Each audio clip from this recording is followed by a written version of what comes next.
my way. What can I do to make this dream come true? 'Cause if you just knew that I really, really love you, and if you could see my view, we could be together whole life through. 'Cause you got my head in the clouds, I just wanna fly high, fly high. This running mind of mine, baby, if you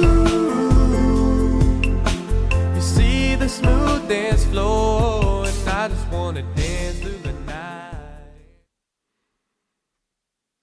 Hello, folks, and welcome back to the second episode of the MSAHA Basketball Weekly Show, our second episode for the 2025-26 season.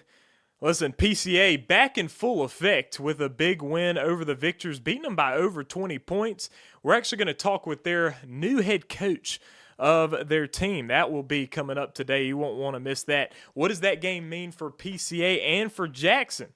Also, we've seen Tupelo competing pretty well, competing pretty hard with Meridian, even beating Laurel. We'll talk about that a little bit more, as well as Meridian having some notable performance from their top two players. How will that play out in their upcoming matchup with the Counselors? We'll talk about that and a lot more right here on the MSAHA Basketball Weekly Show. It begins right now.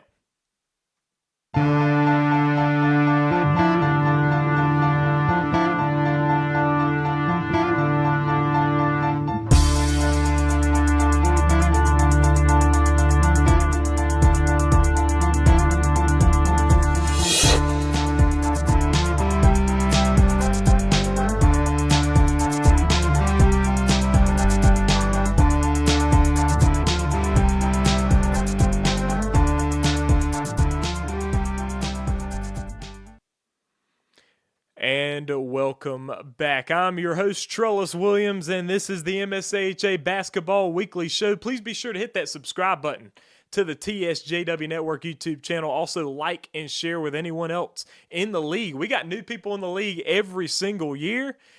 And listen, if you got somebody on your team that's new to this league, you got to share the show with them. Because listen, they're going to be interested in the show. I can almost guarantee you. They might not be. Who knows? We'll have to see.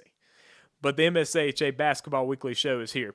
We also appreciate our sponsor, and that is Take One Media. Take One Media, building brands, capturing attention, and growing businesses. Take One Media.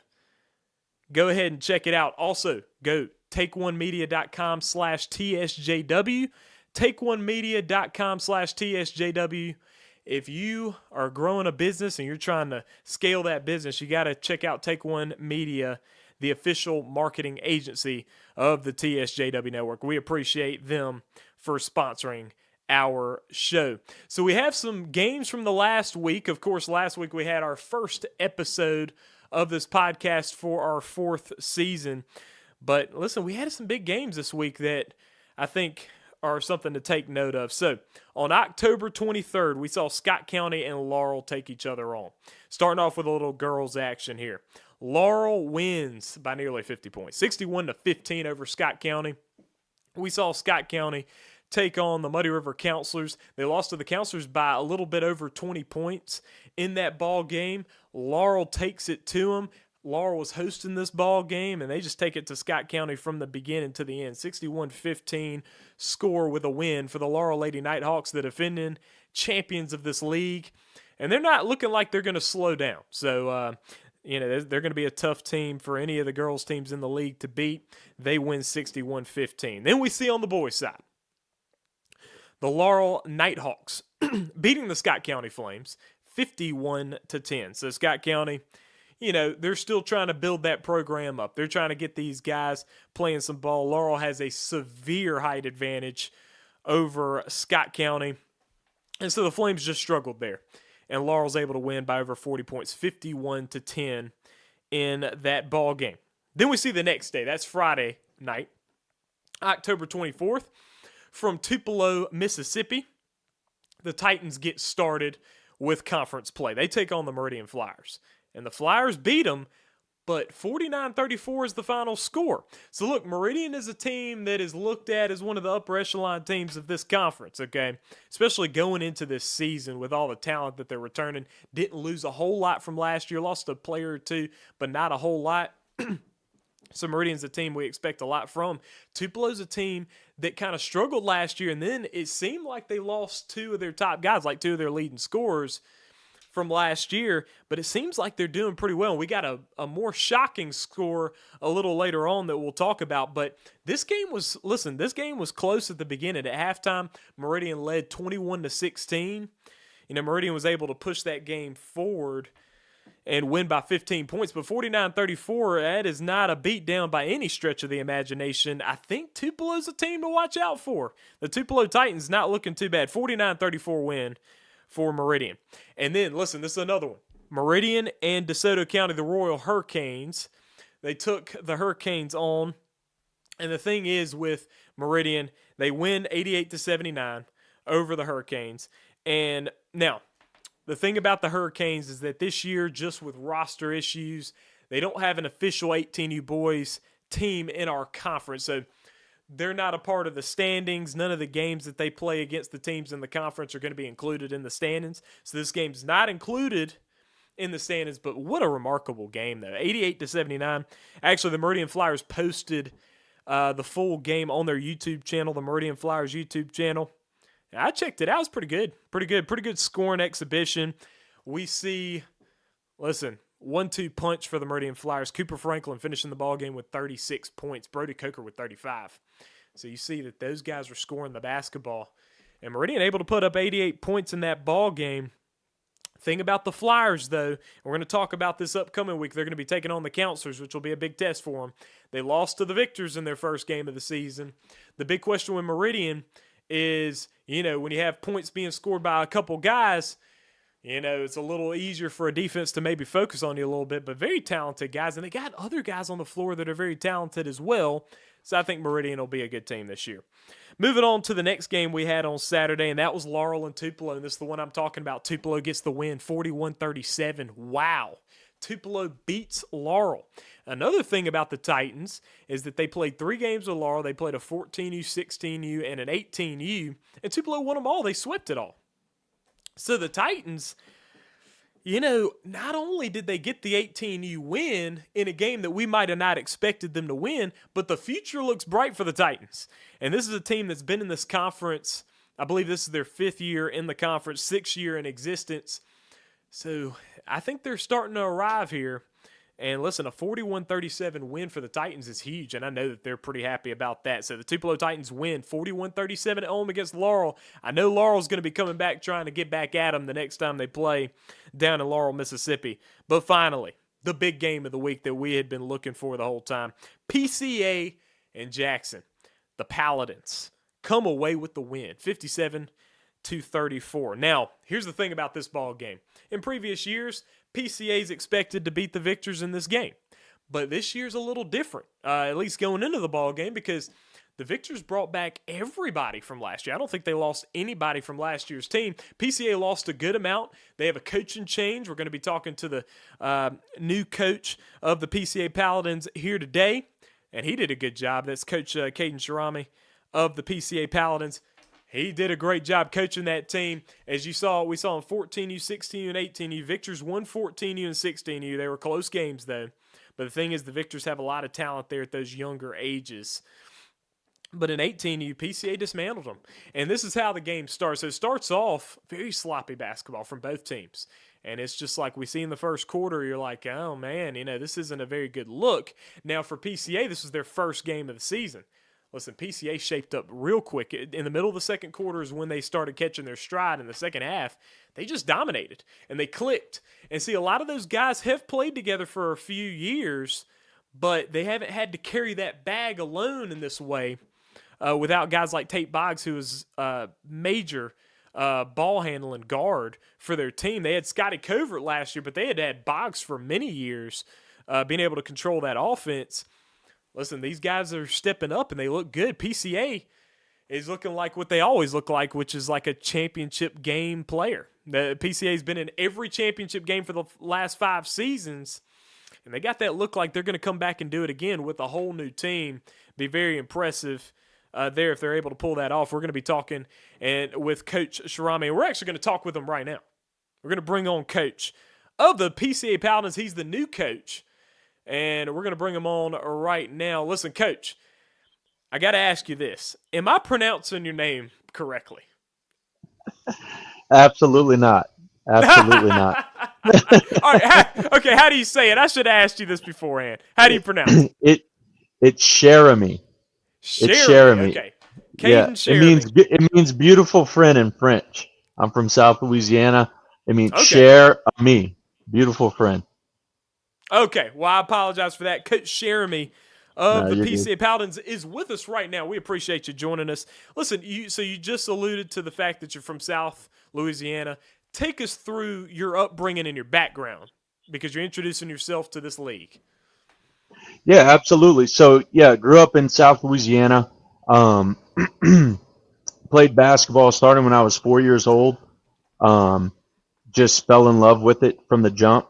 Was raised in church and raised playing basketball. So, I mean, we have a league or had a league. I don't know if it's still going on actually, but it was called Biddy Basketball. Grew up playing Biddy Basketball, then playing AAU basketball. I played all kinds of sports, but really, really dedicated myself to basketball going into middle school and then high school, and was blessed enough to walk on first. Had a great senior year in my high school career. Was blessed enough to walk on and get a preferred walk-on spot at Nicholls State University. Went there for a little bit and then decided, prayed about it, decided that I need to make a change. I didn't want to just sit. It kind of became pretty clear I wasn't a 6'8" shooting guard. So I decided to transfer to Centenary College of Louisiana in Shreveport and had an amazing career there. Was able to make a few conference teams and meet my wife there and so on and so forth. And so I had a great career, graduated, and then I've been in sales for the last 10 years, but throughout my full-time career, I've coached at the 6A Texas level, which is like a small college. Basically, Yeah. I've coached at the small private school level, in different levels in between. And I would say this is the first time, and I didn't know this. They didn't have programs like PCA growing up, and I've been very surprised in the best way possible with the quality of players and the talent that I see from all levels. Watching some film this week on other teams, was able to see like, hey, this is like a full-fledged real league, and so I'm just excited to be here. But yeah, that's where I come from.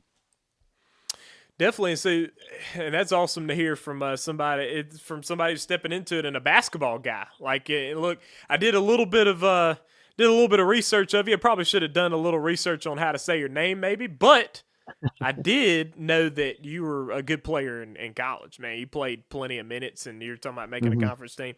So I knew that about you, so that's very impressive, and I know that you're bringing a lot there to the Paladins. Kind of talk about stepping into PCA here. You kind of alluded to it a little bit. How's this process been for you in the short time you've been with the team, and how have the guys responded to you? Yeah, it's been amazing. It's been amazing.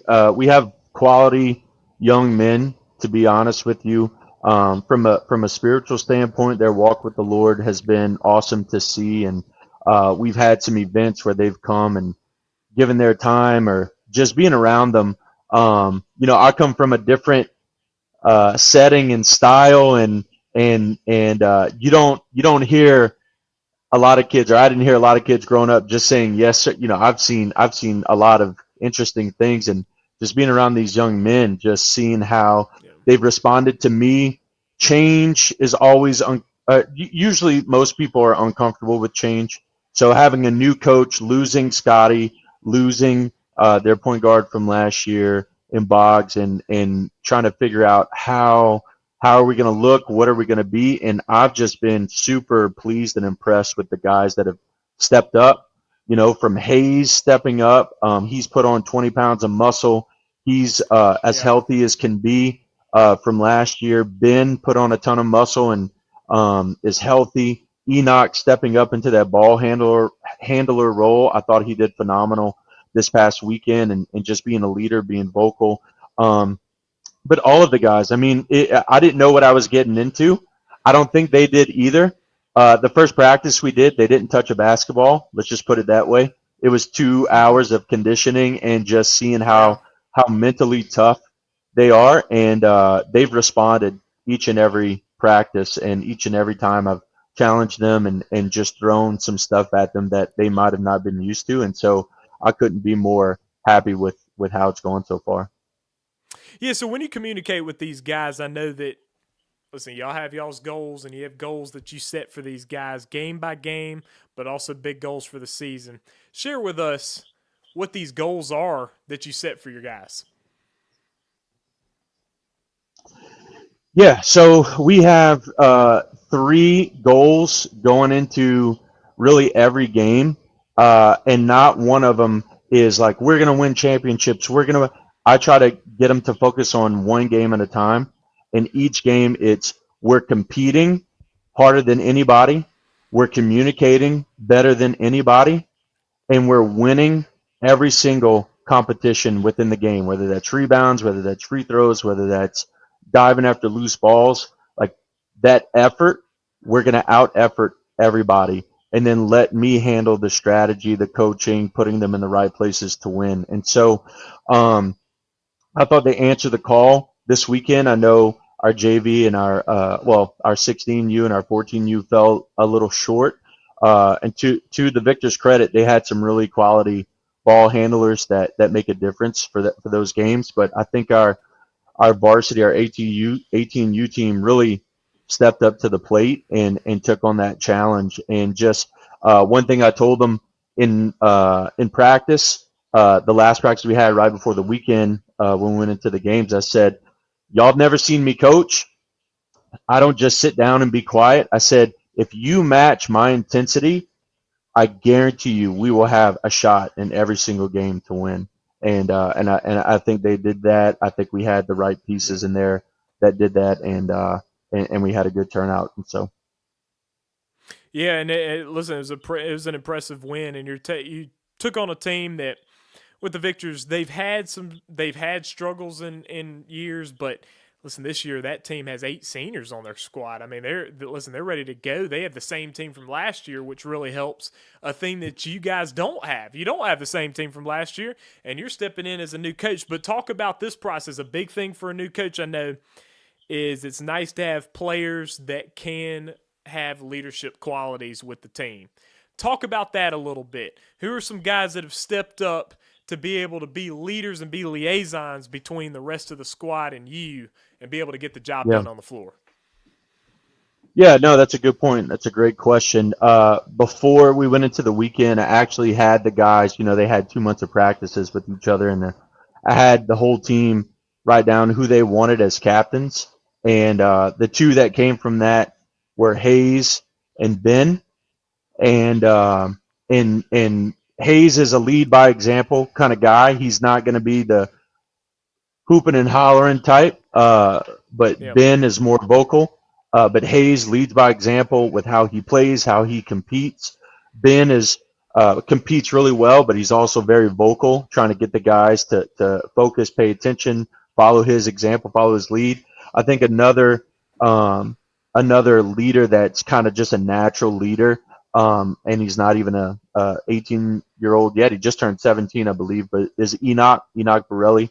Enoch has stepped up and taken on that, like I said, that ball handler role, that point guard role, that kind of QB role. And I think he's done a really nice job with doing that. And then 2 I also want to call out is Ryan and Brandon. I thought Ryan and Brandon throughout these last 2 months have really shown a lot of passion.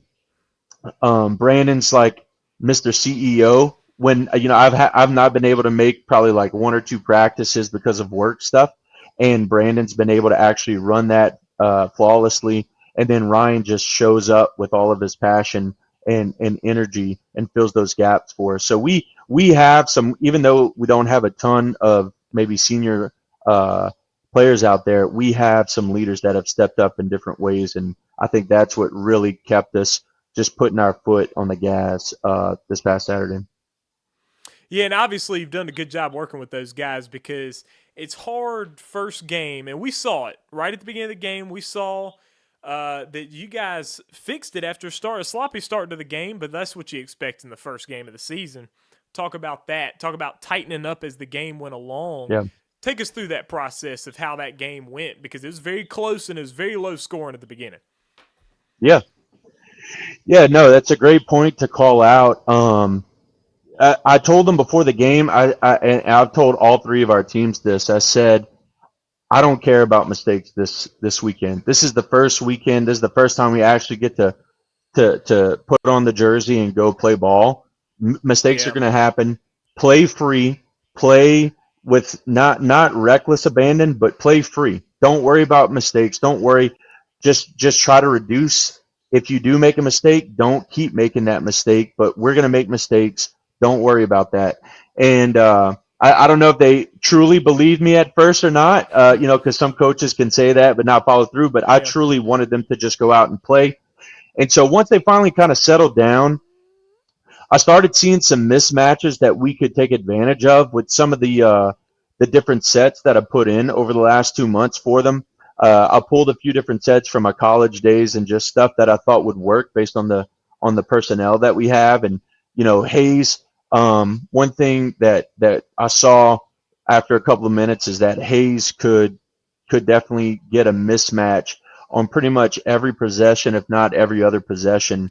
I told him this weekend if he would have made majority of his free throws, he could have had close to 40 points. He had a couple of maybe misses around the rim, and I think he missed 7 or 8 free throws at one point. And so he had a point where he really took over for us, and I just saw a certain set and some variations of that certain set that put us in a good position for mismatches with him, and we took advantage of it. And I think that was the key. Once they finally settled down and listened to the sets I was trying to call with the different variations of that set, I think it really put us in a good position, and they did the rest. I just coached, they executed, and I think it turned out really well for us.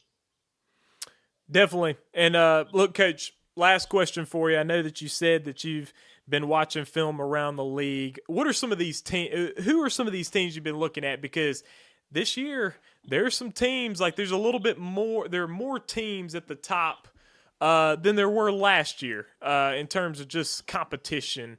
As far as competition for the championship is, like, what are some teams you've been looking at? Yeah, well, obviously the victors with their 8. I think you said there was 8 seniors. I mean, we saw that going into it, how tough that game was going to be, especially in the beginning. They're fired up. It's their home game. They have their crowd, and we definitely felt that crowd for the 16U and 14U. They were just as fired up as the 18U. So I knew we had a task, right away with the victors. And then I think it probably wouldn't be any surprise. I mean, this is all new to me, but the more I'm seeing it, the more I watch film. Muddy River. I know they lost some guys as well, but they have a player there that's pretty good, and they have a team that I think has given us trouble in the past from what I've been told and what I've seen. So those two, the victors and Muddy River, for sure is a team that's on our radar that we'll be preparing for. But I mean, really every team, I think it's the famous line, the next game, no matter who we're playing, whether it's State Line, Meridian, Laurel, Chef, Macomb, what have you. It's 1-0. That's what we're trying to focus on, is being 1-0 every single game. And so, I know there's some other teams out there that are going to be more on our radar as we go forward. But looking forward to the challenge. Definitely, Coach. We appreciate you joining us.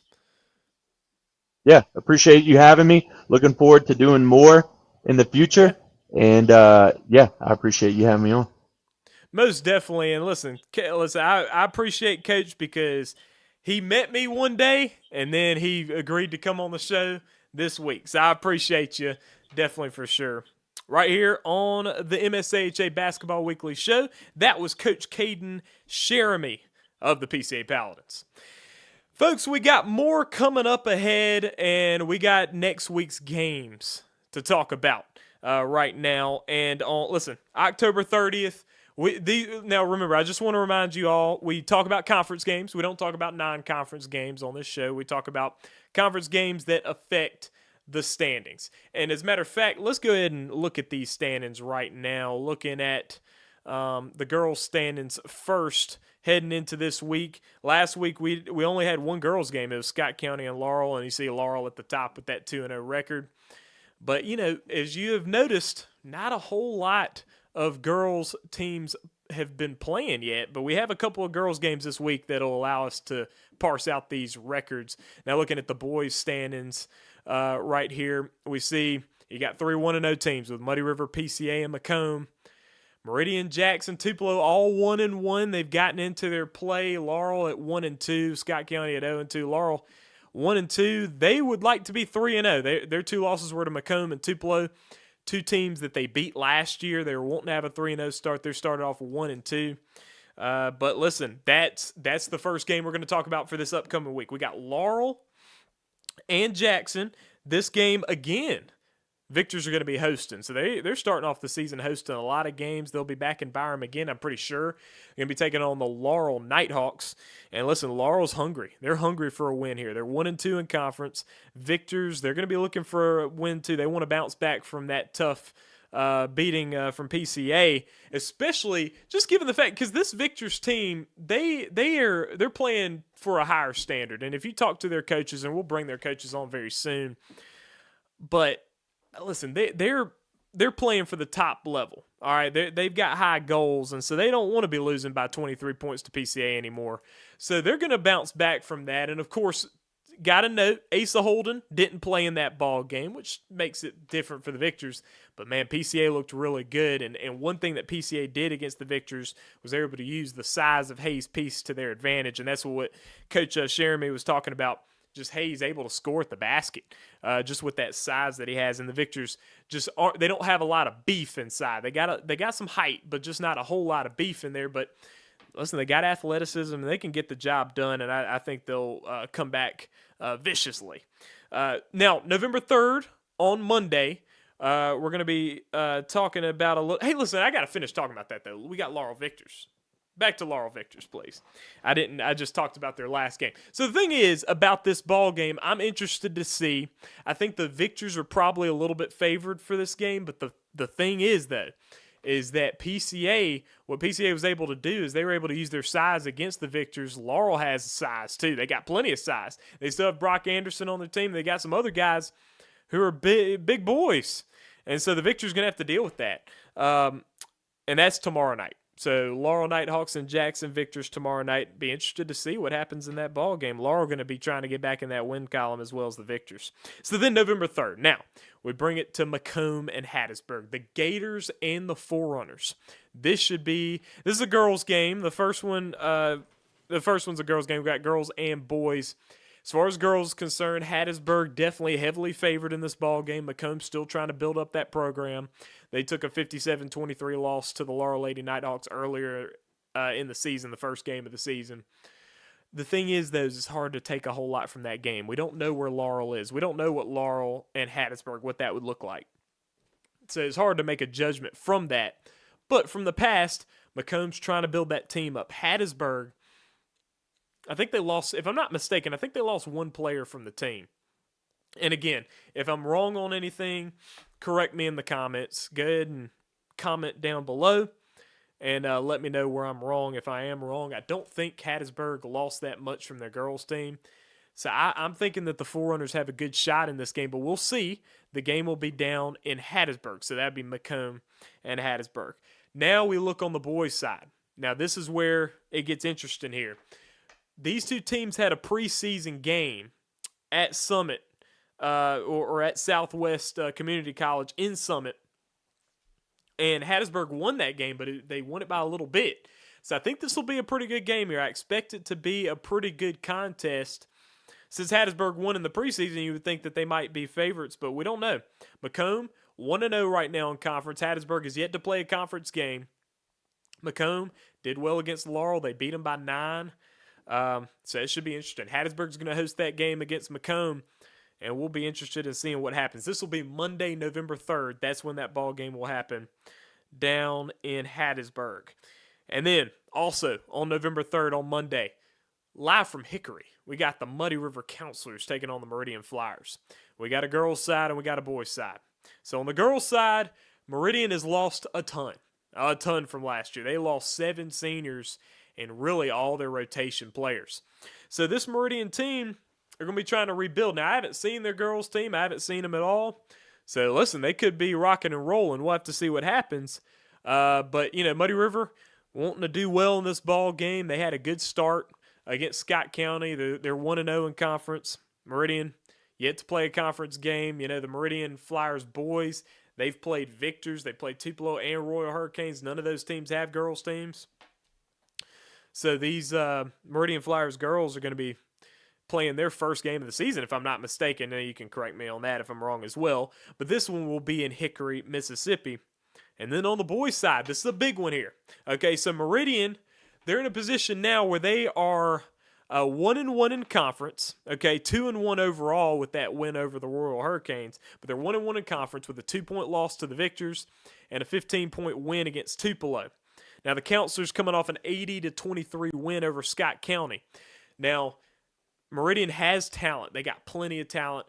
Cooper Franklin, Brody Coker. You got Jeremiah Johnson. You also have Blake Bordeaux as well. Ross Roberts, that's their starting lineup. I mean, these guys can play. And the Counselors are going to expect a lot from them there. Going into this season, you expect a lot from Meridian. They lost that game to the Victors, but they're going to be coming back hungry to go. This will be their first home game of the season for the Meridian Flyers. They're taking on the Counselors. Counselors looked pretty good in their first game. They were playing Scott County. They had them overmatched, but they had multiple guys score a lot of points. They were getting that ball around. They were looking good. The Counselors this year, the biggest team they've ever had, so they've got a lot of size. Meridian does have size, so it should be a good battle, and I'm interested in seeing that. We'll be there for that game, but just to let you know up front right now, I don't know what the likelihood of streaming out there is going to be. I mean, I've never had success out there in Hickory trying to stream a game. So we're going to try our best, but if not, we'll be recording and posting on the TSJW Network YouTube channel. And speaking of the TSJW Network, you should hit that subscribe button. You should go ahead and hit that subscribe button right now to the TSJW Network YouTube channel. We're almost at 3,000 subscribers. That's pretty exciting. So if you could help us out a little bit to get there, that would be awesome. So go ahead and hit that subscribe button. Also, like and share with anyone else who would be interested. Also, all scores, standings, and schedules are on the TSJW Network website. That is tsjwnetwork.net. So you should go there and check it out right now. If you want to know, listen, we had the standings on the screen earlier. If you're like, man, where are those standings? I want to know what's going on in the league. We've got them all there on the website. But unlike the show, we also have 16U and 14U boys and girls standings on the website. We got it all. All MSAHA basketball standings are on the website, and they're the official standings. That's what the league goes by. So just go ahead and check that out as well. We also try to put articles up on there. But folks, we appreciate you joining us. This is the MSAHA Basketball Weekly Show. I'm your host, Trellis Williams. I think we had a good show there. We had Coach Caden Cheramie of the PCA Paladins with us. He's a cool guy, and he's doing a good job there at PCA. And PCA's back, folks. But listen, we appreciate you joining us. I'm Trellis Williams. Appreciate Nettie Williams as my producer. We out.